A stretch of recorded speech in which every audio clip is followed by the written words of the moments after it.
శ్రీమాత్రే నమః. అందరికీ కూడా అమ్మవారి యొక్క ఆశీస్సులు ఎప్పుడూ ఉండాలని మనస్ఫూర్తిగా ఆ తల్లిని వేడుకుంటూ ఈ రోజు మంగళవారం ఈ రోజున ఈ కథ వినడం వలన స్వామివారి యొక్క సంపూర్ణమైనటువంటి అనుగ్రహం మనపై ఉంటుంది. కాబట్టి భక్తి శ్రద్ధలతో ఈ కథను వినండి. విష్ణు భక్తుడైనటువంటి శంఖచూడుని కథ ఇది. మరీచి ప్రజాపతి కుమారుడు కశ్యప మహర్షి. దక్షుడు తన యొక్క కుమార్తెలలో 13 కుమార్తెలను కశ్యపుడికి ఇచ్చి వివాహం చేస్తాడు. కశ్యపుడి భార్యలలో ధనువు అనేటటువంటి ఆవిడకు బలవంతులైనటువంటి పుత్రులు జన్మిస్తారు. దానవులు అనబడేటటువంటి వారిలో విష్ణు చిత్తుడు అనేటటువంటి వాడి కుమారుడు దంబుడు. దంబుడు విష్ణు భక్తుడు, ధర్మాత్ముడు.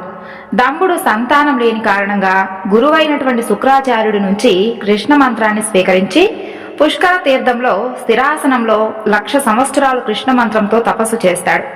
ఆ యొక్క తప ప్రభావానికి ఒక తేజస్సు ఉద్భవించి ముల్లోకాలను దహించడం ప్రారంభించింది. అప్పుడు దేవతలందరూ కలిసి బ్రహ్మ వద్దకు వెళ్లి రక్షించమని వేడుకోగా బ్రహ్మ వారిని విష్ణువు వద్దకు తీసుకుని వెళ్తాడు. విష్ణువు దేవతల యొక్క ప్రార్థనను విని వారికి అభయమిచ్చి అక్కడి నుండి పంపించేస్తాడు. పుష్కర తీర్థంలో తపస్సు చేసేటటువంటి దంబునికి అక్కడ ప్రత్యక్షమై వరాన్ని కోరుకోమని అడుగుతాడు. దంబుడు స్వామికి నమస్కరించి, నారాయణ, నాకు నీ భక్తుడు, మహాబలవంతుడు, ఈ ముల్లోకాలను కూడా జయించగలిగినటువంటి వాడు, దేవతలను ఓడించగలిగినటువంటి వాడైనటువంటి పుత్రుని నాకు ప్రసాదించు అని చెప్పి వరాన్ని కోరుకుంటాడు.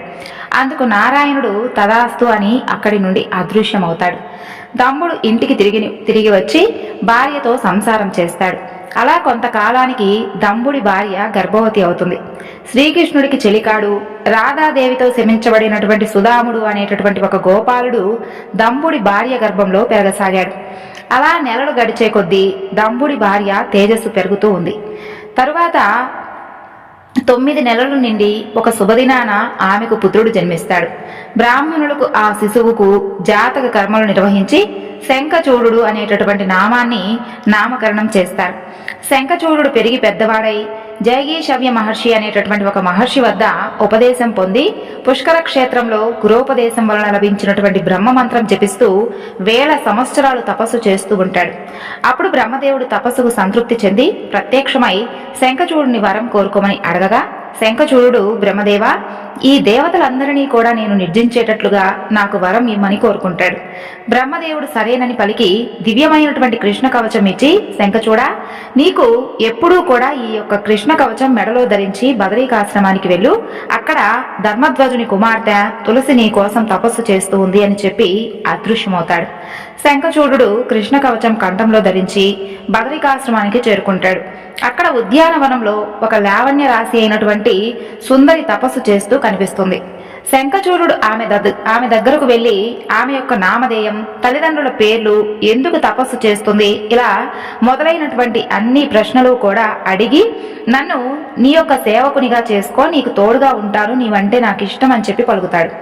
ఆ తపస్విని శంఖచూడుని వంక చూసి, నేను ధర్మధ్వజుని కుమార్తెను, నా పేరు తులసి, తపస్సు చేస్తున్నాను, నేను చూస్తే మంచి వంశంలో పుట్టినట్లుగా ఉన్నావు, మరి నాకు సేవకుడిగా ఉంటానంటున్నావేమిటి?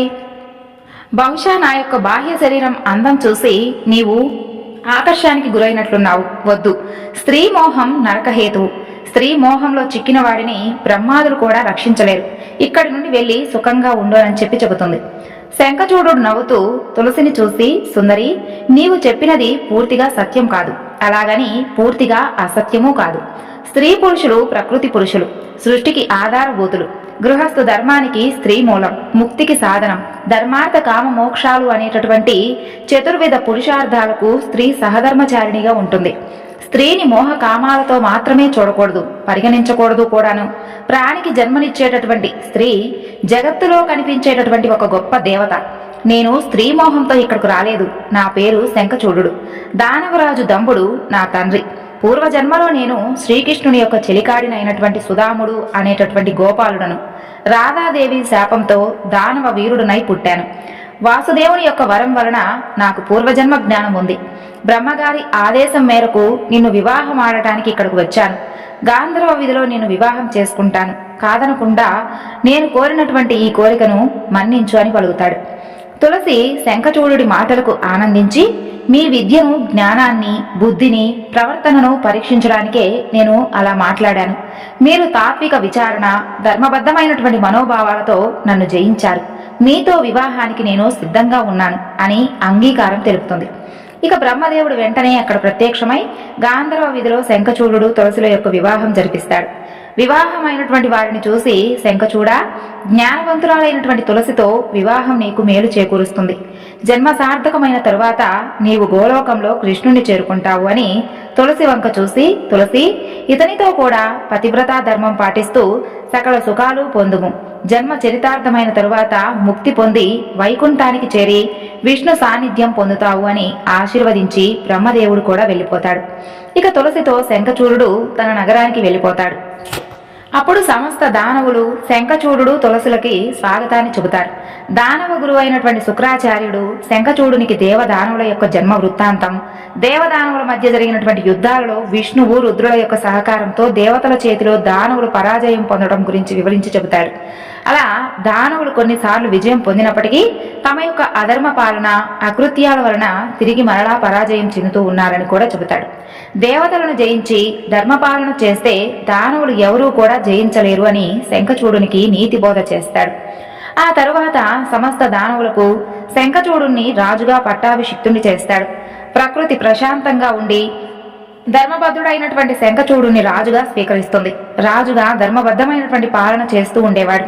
ఆ తరువాత శుక్రాచార్యుడు ఉపదేశించినటువంటి ప్రకారం దేవతలపై యుద్ధాన్ని ప్రకటించాడు.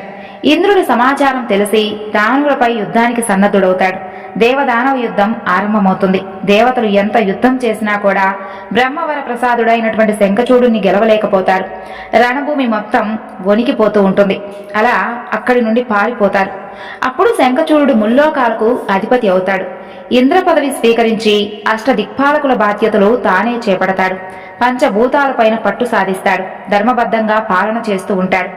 పాలన కూడా సక్రమంగా ఉండడంతో ముల్లోకాలలోని ప్రజలందరూ కూడా సుఖశాంతులతో ఉండేవారు. పంటలు బాగా పండుతాయి. అతివృష్టి, అనావృష్టి లేవు. దేవతలకు లభించేటటువంటి యజ్ఞభాగాలు శంఖచూడు తానే స్వీకరిస్తూ మరింత బలవంతుడవుతాడు. అక్రమాలు, అకృత్యాలు చేయకపోవడంతో ప్రకృతి శంఖచూడు వెంటే ఉంటూ తన యొక్క బాధ్యతలు ధర్మంగా, ప్రశాంతంగా నెరవేరుస్తూ ఉంటుంది. ఒక్క దేవతలు తప్ప సమస్త సృష్టి కూడా శంఖచూడుని పాలనలో సంతృప్తిగా, సుఖంగా ఉంటుంది. ఇక శంఖచూడు ఇలా ప్రజాభిమానం పొందుతూ పాలన చేస్తే తామెన్నడూ కూడా తిరిగి స్వర్గాధిపత్యం పొందలేము అని చెప్పి దేవతలు దుఃఖించి బ్రహ్మ వద్దకు వెళ్లి మొరపెట్టుకుంటారు. బ్రహ్మ వారిని తీసుకుని దేవతల సంరక్షకుడైనటువంటి విష్ణువు వద్దకు వెళ్లి విషయం చెప్పి దేవతలకు మేలు చేసి తరువాత మునుపటి వైభవం కల్పించమని వేడుకుంటారు. విష్ణువు బ్రహ్మ మాటలు, దేవతల యొక్క స్తుతులు విని, బ్రహ్మదేవ, దేవతలారా, శంఖచూడుని యొక్క పూర్వజన్మ వృత్తాంతం ముందు వినండి. ఆ తరువాత శంఖచూడు పూర్వజన్మలో నా భక్తుడైనటువంటి సుధాముడు అనేటటువంటి గోపాలకుడు. ముందు అతని యొక్క వృత్తాంతం గురించి తెలుపుతాను, ఒక్కసారి వినండి. శివలోకం సమీపంలో గోలోకం, శంకరుని యొక్క గోశాల ఉండేవి. నా అవతారమైనటువంటి శ్రీకృష్ణుడు శంకరుని యొక్క ఆదేశంతో గోలోకానికి అధిపతిగా ఉండి పశుపతి యొక్క పశువులను సంరక్షిస్తూ ఉంటాడు. ఆ తరువాత గోలోకంలో శ్రీకృష్ణుడికి రాణిగా రాధారాణి ఉంది. రాధాదేవి ప్రకృతి కన్నా కూడా గొప్పదైనటువంటి లోకమాత. రాధామాధవులు గోలోకంలో శంకరుని యొక్క నామకరణం చేస్తూ యథేచ్ఛగా విహరిస్తూ క్రీడిస్తూ ఉండేవారు.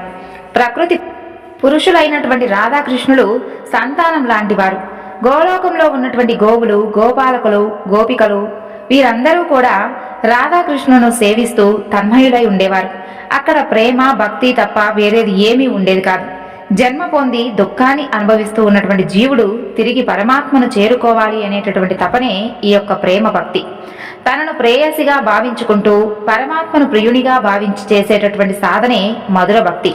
దేవతలారా, పరమాత్మను తెలుసుకోవాలనేటటువంటి వారికి మధురమైనటువంటి భక్తి చక్కటి సుకరమైనటువంటి మార్గం. ఆ తరువాత ప్రేయసి, ప్రియులు ఇద్దరూ కూడా పరస్పరం ఒకరిపై ఒకరు మధుర ప్రేమ భావనలే కలిగి ఉంటారు. కాబట్టి గోలోకంలో అరిషడ్వర్గాలు ఉండేవి కావు. అది ఒక ప్రేమరసమైనటువంటి ప్రపంచం, మధురైక జీవనం. ప్రేమను ముక్తిగా పొందినటువంటి జీవులు ఉండేటటువంటి లోకమే గోలోకం. ఒకసారి సుధాముడు మోహమాయలో పడి రాధాదేవి యొక్క జగన్మోహన రూపాన్ని చూసి మోహితుడవుతాడు. రాధారాణి దానిని గమనించి సుధాముణ్ణి దానుడు కమ్మని శపిస్తుంది. ఆ శాపం యొక్క ఆగ్రహంతో అనుగ్రహం కూడా ఇస్తుంది. సుధాముని మనసులో వరిగింజంత కామబీజం దాగి ఉంది కాబట్టి అది నశిస్తే కాని జన్మరాహిత్యం లభించదు. కాబట్టి కోరికలే పునర్జన్మలకు కారణాలవుతాయి. సుధాముడు రాధాదేవి యొక్క శాపానికి భయపడి కృష్ణుని శరణు వేడుకుంటాడు. శ్రీకృష్ణుడు దయాళుడై సుధాముడి దానవ జన్మ మరణం రుద్రుని చేతిలో జరుగుతుంది అని, మరణానంతరం గోలోకానికి తిరిగి వస్తాడు అని శాప విమోచనాన్ని చెబుతాడు. కాబట్టి దేవతలారా, శంఖచూడుడి యొక్క మరణం పరమేశ్వరుని చేతిలో ఉంది. ఈ సత్యాన్ని తెలుసుకొని మీరందరూ కూడా కైలాసానికి వెళ్ళి పరమేశ్వరుని శరణు కోరండి, నేను కూడా వస్తాను అని విష్ణువు బ్రహ్మతో దేవతలతో కలిసి కైలాసానికి వెళతాడు. అయితే విష్ణుమూర్తి ఏం చేస్తాడు అంటే బ్రహ్మాది దేవతలను కైలాసానికి కాకుండా త్రిమూర్తుల సృష్టికర్త అయినటువంటి సదాశివుడు నివసించేటటువంటి శివలోకానికి తీసుకుని వెళతాడు. అప్పుడు శ్రీకృష్ణుడు, రాధాదేవి, సుధాముడు నివసిస్తూ ఉండేటటువంటి గోలోకం ఆయన ఆధీనంలోనే ఉంటుంది. కాబట్టి శంఖచూడుడి యొక్క మరణాన్ని ఆయనే నిర్ణయించాలి. మహాద్వారాన్ని దాటి లోపలికి వెళ్ళినటువంటి విష్ణు బ్రహ్మాది ఇంద్రాది దేవతలకు ప్రణవార్థ స్వరూపుడు, త్రిమూర్తులకు అతీతుడు, సర్వేశ్వరుడు అయినటువంటి నవరత్న స్థగిత స్వర్ణ సింహాసనాన్ని అధిరోహించి సుందర మందహాసంతో దర్శనమిస్తాడు. ఆ యొక్క దివ్యమంగళ స్వరూపానికి దేవతలందరూ కూడా నమస్కరించి శంఖచూడుని యొక్క వృత్తాంతం విన్నవించి రక్షించమని ప్రార్థిస్తారు. దేవతల ప్రార్థనలు విన్నటువంటి సదాశివుడు, దేవతలారా, శంఖచూడుని యొక్క వృత్తాంతం అంతా కూడా నాకు తెలుసు.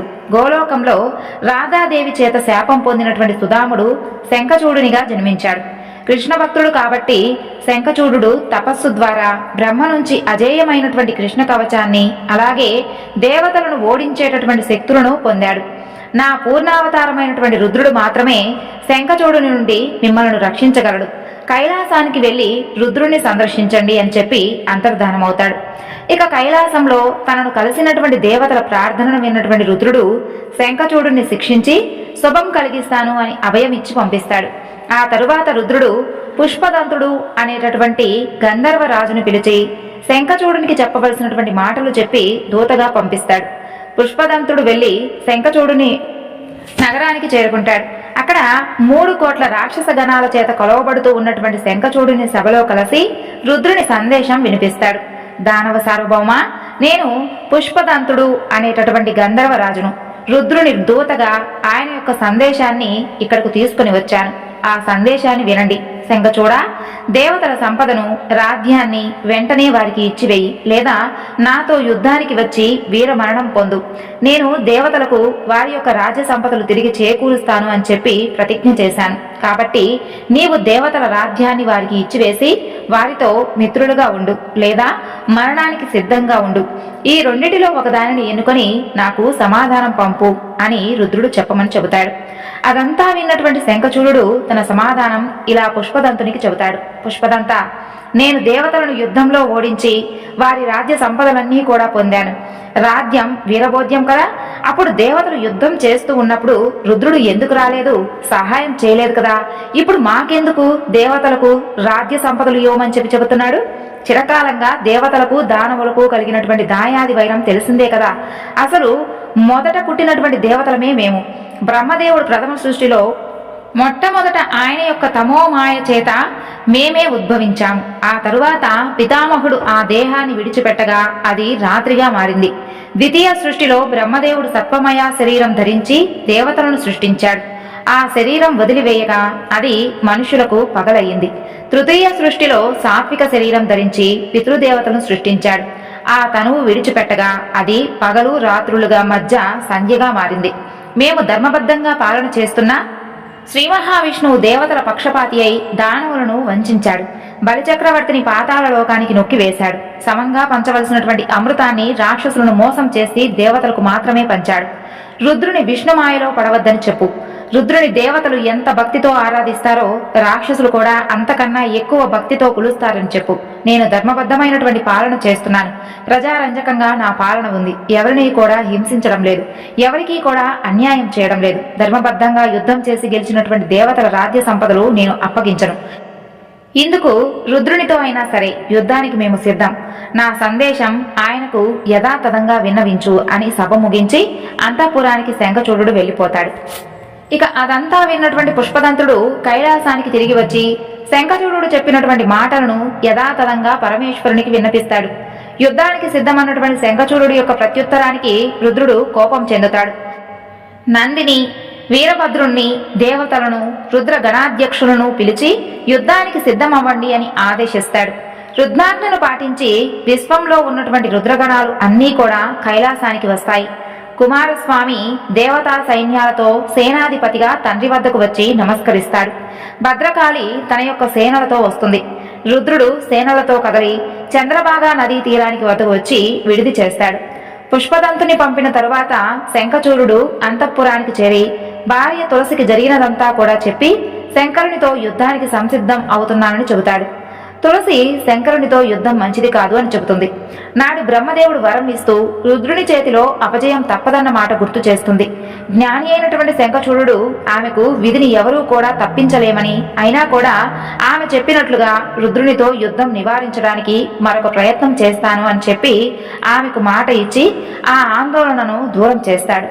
ఇక మరునాడు బ్రాహ్మీ ముహూర్తంలో శంఖచూడుడు లేచి నిత్యకర్మలు ముగించుకొని బ్రాహ్మణులకు తగినటువంటి దానాలు చేస్తాడు.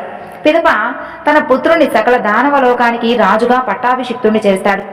సేనాధిపతులను అందరినీ పిలిచి యుద్ధానికి సైన్యాన్ని సిద్ధం చేయమని ఆజ్ఞాపించి తాను కూడా సంసిద్ధుడవుతాడు. తులసి హారతి ఇచ్చి విజయ తిలకం దిద్దగా సేనలతో కూడి బయలుదేరి పుష్పభద్రా నదీ తీరంలో విడిది చేస్తాడు. పిదప తులసికి ఇచ్చినటువంటి మాట ప్రకారం శంఖచూడుడు జ్ఞానవృద్ధుడైనటువంటి దానవ శ్రేష్ఠుని పిలిచి చెప్పవలసినటువంటి మాటలు చెప్పి దూతగా రుద్రుని వద్దకు రాయబారాన్ని పంపిస్తాడు. ఆ దూత రుద్రుని విడిది వద్దకు చేరుకొని రాయబారిగా వచ్చానని చెప్పి అనుమతి పొంది లోపలికి వెళతాడు. అక్కడ రుద్రునికి ఎడమ వైపున భద్రకాళి, ఎదురుగా సుబ్రహ్మణ్యేశ్వర స్వామి కూర్చొని ఉంటారు. దూత ముగ్గురికి నమస్కరించి రుద్రునికి చేతులు జోడించి వినయంగా, శంకర, మా ప్రభువైనటువంటి శంఖచూడుడు వారు పంపించినటువంటి సందేశం వినండి. హే భక్తవత్సల, ఈ జగత్తుపై రాజ్యాధికారం మొదట సృష్టించబడినటువంటి పూర్వ దేవతలమైనటువంటి మాదే కదా. ప్రళయకాలంలో మధుకైటబులు అనేటటువంటి మా రాక్షస సోదరులను విష్ణువు ఎందుకు సంహరించాడు?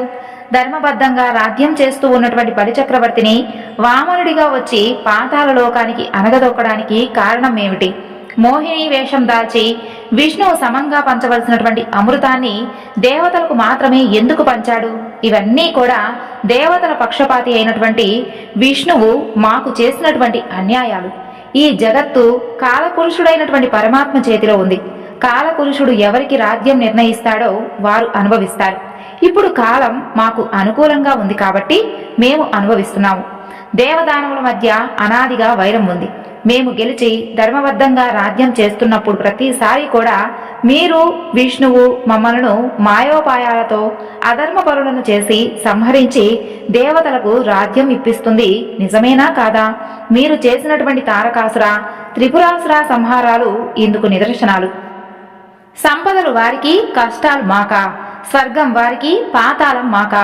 న్యాయం అంటే ఇరుపక్షాలను ఒకే విధంగా చూడాలి. కానీ మీరు దేవతల పక్షం వహించి మాకు ఎప్పుడూ కూడా అన్యాయం చేస్తూనే ఉంటున్నారు. మీ భక్తులమైనటువంటి దానవులకు, రాక్షసులకు ఈ రీతి అన్యాయం చేయకండి. ఓడిపోయినటువంటి దేవతలకు రాజ్యాధికారం లేదు, మీరు కల్పించుకోకండి. వారినే యుద్ధం చేసి గెలుచుకోమని చెప్పండి. దానవుల యొక్క ఆరాధ్య దైవం రుద్రునితో మాకు పోరు ఇష్టం లేదు. తమరు కైలాసం తిరిగి వెళ్ళిపోండి, ఇది మా ప్రార్థన. ఆపై మీ ఇష్టం అని శంఖచూడుని యొక్క సందేశం చెప్పిన దూతతో రుద్రుడు నవ్వుతూ, దూత, మీ రాజు చారిత్రక ఆధారాలతో చక్కటి హేతువాదం చేశాడు. మీ తర్కం, వాదన మెచ్చుకోదగినదే. గతంలో దేవతలు అన్యాయం చేశారని మీరు ప్రతిక్రియగా అదే అన్యాయం చేయడం ధర్మబద్ధం, న్యాయబద్ధం అవదు కదా. నిప్పును నీళ్లతో ఆర్పాలి, విరోధాన్ని మిత్రుత్వంతో ఆపాలి. దేవతల రాజ్యం తిరిగి ఇచ్చి మిత్రులుగా ఉంటే మీ మధ్య వైరం ఉండదు కదా. జగత్తు కూడా కాలపురుషుడి యొక్క ఆధీనంలో ఉంటుందని ఒప్పుకున్నారు కదా. మరి ఆ కాలపురుషుణ్ణి నేనే కదా. ఇప్పుడు కాలం మీకు అనుకూలంగా లేదు కాబట్టి దేవతల రాజ్యం ఇచ్చివేయమని మీ ప్రభువుకు చెప్పండి. అసూయ చేత బ్రాహ్మణుడు, రాజ్యకాంక్ష చేత క్షత్రియుడు నాశనం చెందుతారు. ద్రోహ చింతన మాని దేవదానవులు వారి వారి యొక్క రాజ్యాలను సుఖంగా పరిపాలించుకోండి. నా అనుగ్రహం మీపై ఎప్పుడూ ఉంటుంది. దేవతలు నన్ను ఆశ్రయించి శరణు కోరారు. నేను భక్తపరాధీనుడను. మీ రాజును దేవతల రాజ్యం వదిలివేయమని చెప్పు, లేదా యుద్ధానికి సిద్ధం కమ్మని చెప్పు అని చెప్పి అక్కడి నుండి వెళ్ళిపోమని చెప్పి సంకేతం ఇస్తాడు. ఆ తరువాత రుద్రుడు మౌనంగా ఉండిపోతాడు. దానవదూత శంఖచూడుని వద్దకు వచ్చి రుద్రుడు చెప్పింది చెప్పినట్లుగా వినవిస్తాడు. అప్పుడు శంఖచూడుడు తన యొక్క సేనాధిపతులను యుద్ధభూమికి సైన్యాన్ని తరలించమని ఆదేశిస్తాడు.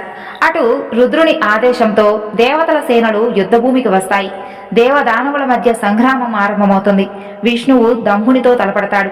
ఇంద్రుడు వృషపర్వునితో యుద్ధానికి దిగుతాడు.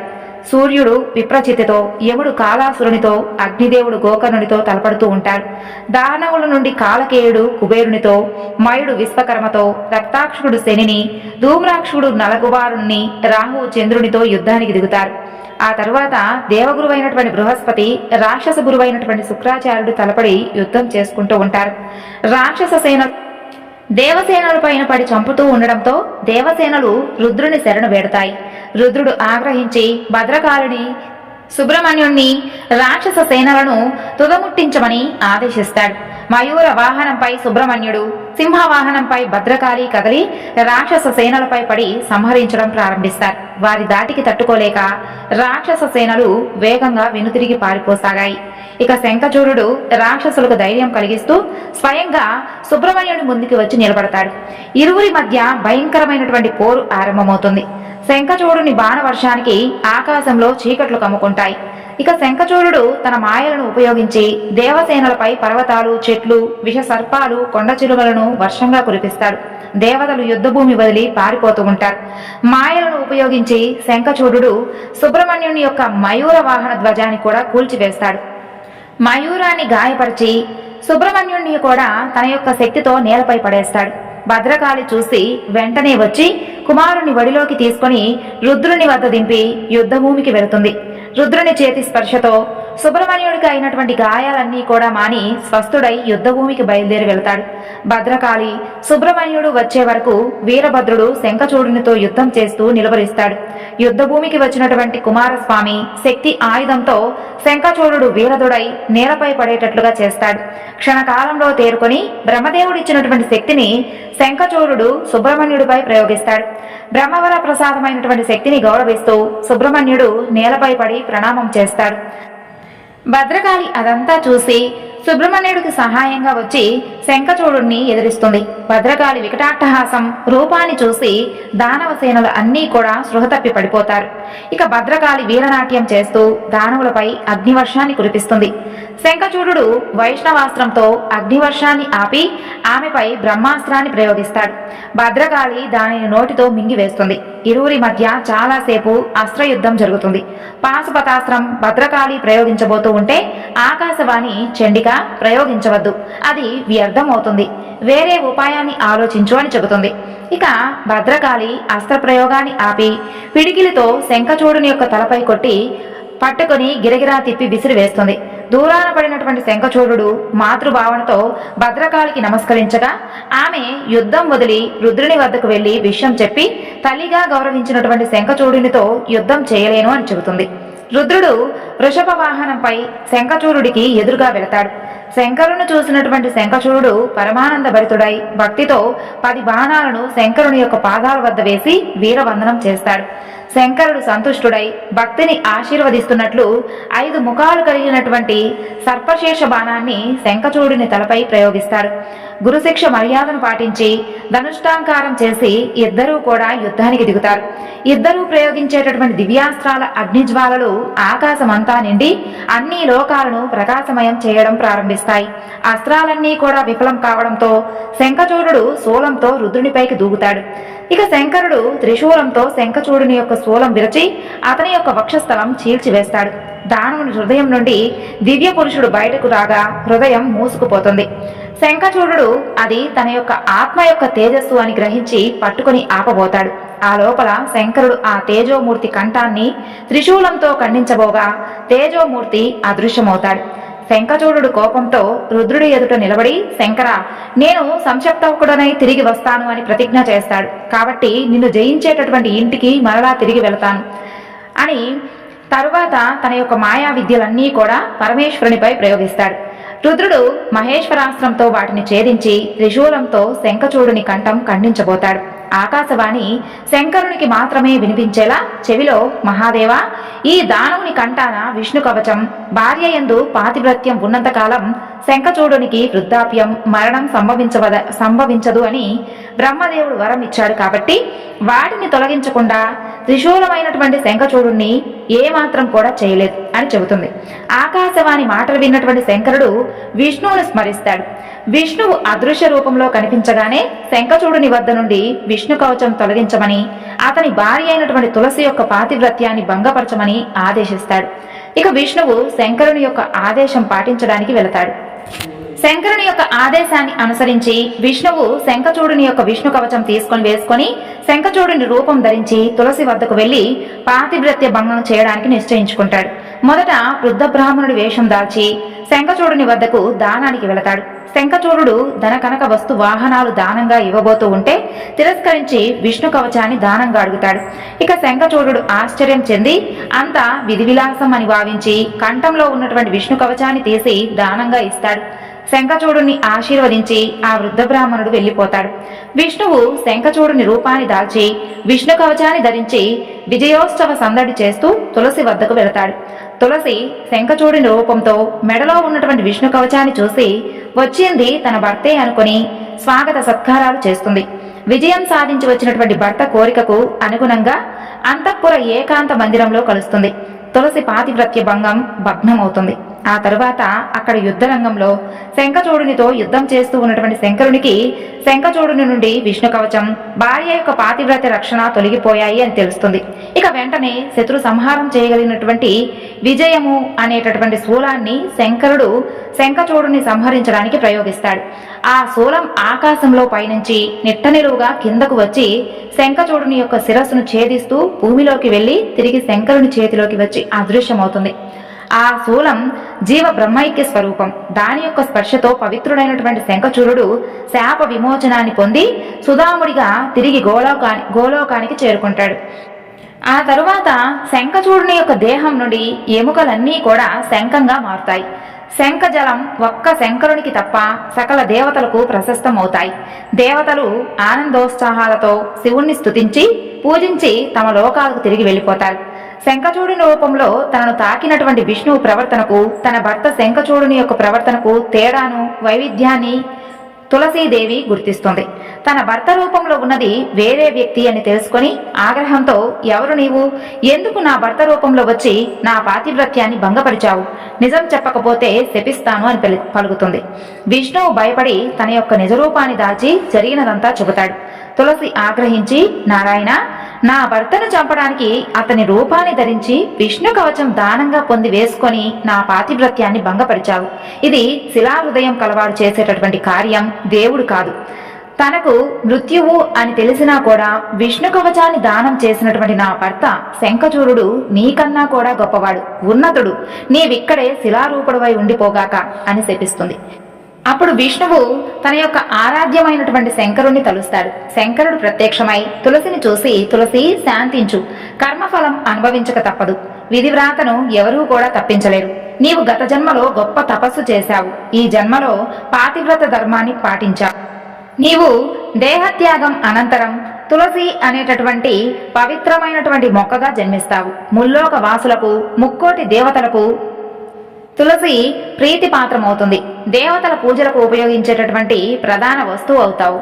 తులసి మొక్కకు అధిష్టాన దేవతవైనటువంటి నీవు దివ్య రూపంతో వైకుంఠంలో విష్ణువు సన్నిధిలో సదా ఉంటావు. విష్ణువు నిన్ను క్షణకాలం విడిచిపెట్టకుండా వనమాల వక్షస్థుడై ఉంటాడు. నీవు ప్రాణం వదిలిన శరీరం పుణ్యనదీ రూపం పొంది గండకి అనేటటువంటి పేరుతో పిలువబడుతుంది. నీకు సాగర సంగమ మహాద్భాగ్యం కలుగుతుంది. భూలోకంలో విష్ణువు స్వరూపమైనటువంటి సాగరంలో సంగమం పొంది సుఖిస్తావు. నీ చేత శాపం పొందినటువంటి విష్ణువు ఈ గండకీ నదీ తీరంలో పర్వత రూపాన్ని పొంది ఉంటాడు. శైలానికి అధిష్టాన దేవతగా ఉండి నదిలో స్నానం చేసేటటువంటి భక్తులను అనుగ్రహిస్తూ ఉంటాడు. పదునైనటువంటి దంతాలు కలిగినటువంటి కోట్లాది కీటకాలు కొండరాలను ఛేదించి లోపల విష్ణు చక్రాలుగా ములుస్తాయి.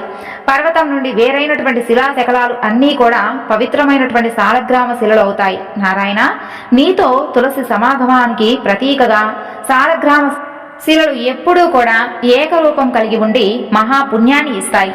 శంఖచూడునికి ప్రతీక అయినటువంటి శంఖం, తులసికి ప్రతీక అయినటువంటి తులసి, విష్ణువుకి ప్రతీక అయినటువంటి సాలగ్రామ శిల, ఈ మూడు ఎప్పుడూ కలిసే ఉండాలి.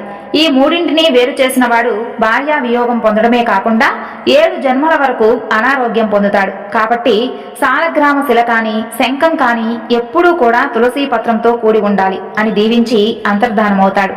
తులసి దేహత్యాగం చేయగా ఆమె శరీరం నుండి గండకీ నది ఉద్భవిస్తుంది. ఆమె దివ్య రూపం పొంది వైకుంఠానికి వెళ్ళిపోతుంది.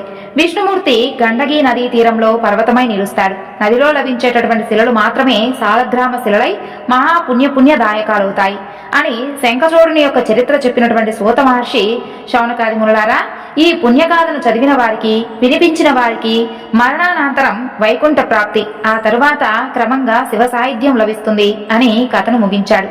సర్వం శ్రీ లలితార్పణమస్తు. స్వస్తి.